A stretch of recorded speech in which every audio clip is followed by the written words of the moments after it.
La Terre, notre vaisseau spatial. Bienvenue à bord pour ce voyage d'1 an autour du Soleil.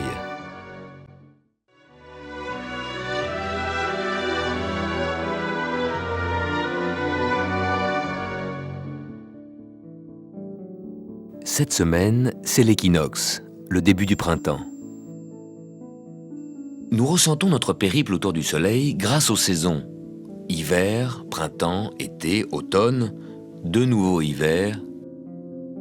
Comme son axe est incliné, la Terre se présente au Soleil sous des angles différents. Quand la Terre est ici, le Soleil, à midi, est à la verticale de l'hémisphère sud. Là-bas, c'est l'été. Alors que la plus grande partie de la journée, l'hémisphère nord est à l'ombre. C'est l'hiver. Puis, au fur et à mesure que la Terre avance sur son orbite, la ligne où le Soleil tape à la verticale monte vers l'équateur. L'équinoxe, c'est le jour où le Soleil est à la verticale de l'équateur. Le nord et le sud en profitent équitablement. Pour l'hémisphère nord, le printemps commence. Comme la Terre continue son périple, la ligne où le Soleil tape à la verticale monte encore vers le nord. Et là, au mois de juin-juillet, l'hémisphère nord sera tourné vers le Soleil. Les rayons nous arriveront sous un angle plus direct, ce sera l'été, on aura chaud. Puis notre voyage continuera, le Soleil redescendra vers l'équateur, le croisera à l'équinoxe d'automne, le 23 septembre, cette fois pour retourner sous l'équateur, ce sera l'hiver. Mais actuellement, le Soleil est sur l'équateur, le printemps commence.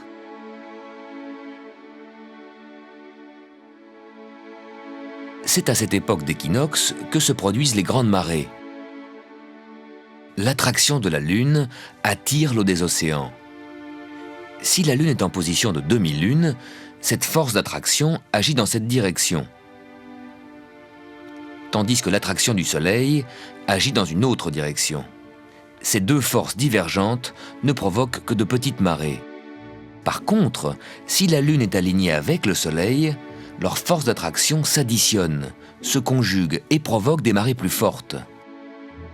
Le jour de l'équinoxe, le Soleil parfaitement vertical par rapport à l'équateur vient ajouter sa force d'attraction à la force centrifuge de la Terre. Et c'est comme cela que se produisent les grandes marées d'équinoxe. Un autre facteur est important pour les marées, la distance de la Lune. L'orbite de la Lune est une ellipse. Parfois la Lune est loin, parfois elle est proche. Plus la Lune est proche, plus la marée est forte. Parfois, les plus fortes marées n'arrivent pas au moment de l'équinoxe, mais les jours où la Lune était au plus près de la Terre.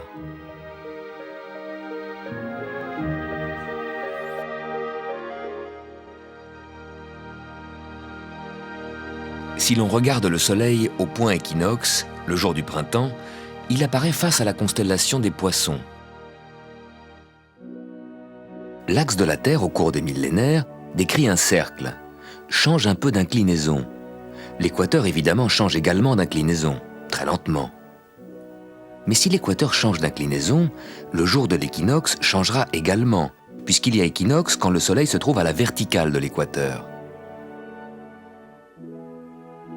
Depuis 3000 ans, le jour de l'équinoxe, le Soleil se trouvait devant la constellation des Poissons.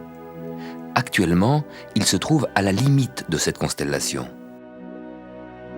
Peu à peu, au cours des siècles à venir, le Soleil au jour de l'équinoxe ne sera plus en Poisson, mais en Verseau. Voilà pourquoi on entend parler d'un début de l'ère du Verseau. Les astronomes appellent ça la précession des équinoxes, le glissement très lent du Soleil des Poissons vers le Verseau. Quand nous parlons des Poissons et du Verseau, ce sont les constellations, les groupes d'étoiles, pas les signes astrologiques. Les astrologues n'ont pas réajusté leurs signes à ce glissement de l'équinoxe. Au cours des millénaires, les signes astrologiques se sont décalés par rapport aux étoiles. Tous les 2 ans environ, la Terre dépasse Mars, la planète rouge, qui circule sur l'orbite voisine extérieure. La Terre sur l'orbite intérieure, plus rapide que Mars, le double tous les 2 ans. Pendant cette manœuvre de dépassement, la Terre glisse peu à peu entre Soleil et Mars. Soleil, Terre et Mars sont alignés. Tous les 2 ans, Mars est donc en opposition avec le Soleil. Ça veut dire que vu de la Terre, au moment où le Soleil se couche à l'ouest, Mars se lève à l'est. Vers minuit, on peut trouver Mars un peu plus jaune que les étoiles en regardant plein sud. Quand la Terre rejoint l'axe Mars-Soleil, Mars est en face du Soleil. À midi, le Soleil est plein sud, et à minuit, c'est Mars qui est plein sud. Mars est la seule planète où des astronautes pourraient marcher dans un proche avenir. Des sondes s'y sont posées en 1976 et en 1997 pour prélever des échantillons et les analyser. Actuellement, d'autres sondes sont en route vers Mars. Chaque mois, la Lune s'aligne avec Mars. Quand cette conjonction est visible le soir, c'est facile de repérer Mars, juste à côté de la Lune. Pendant que nous voyageons autour du Soleil, nous oublions que la Terre traîne avec elle une énorme colonne d'ombre de 12 000 km de large. Pourtant, nous devrions y penser, car chaque soir, quand le Soleil se couche, nous entrons dans cette ombre pour y passer la nuit. Pendant une éclipse lunaire, qui se produit toujours à la pleine lune, nous pouvons enfin voir l'ombre de la Terre. Elle se projette sur la Lune et l'obscurcit.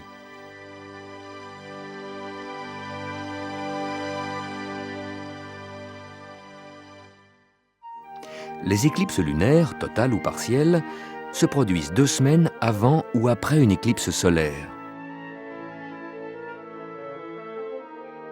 Pour les éclipses du Soleil, la zone de totalité est très étroite et l'éclipse ne dure que quelques minutes.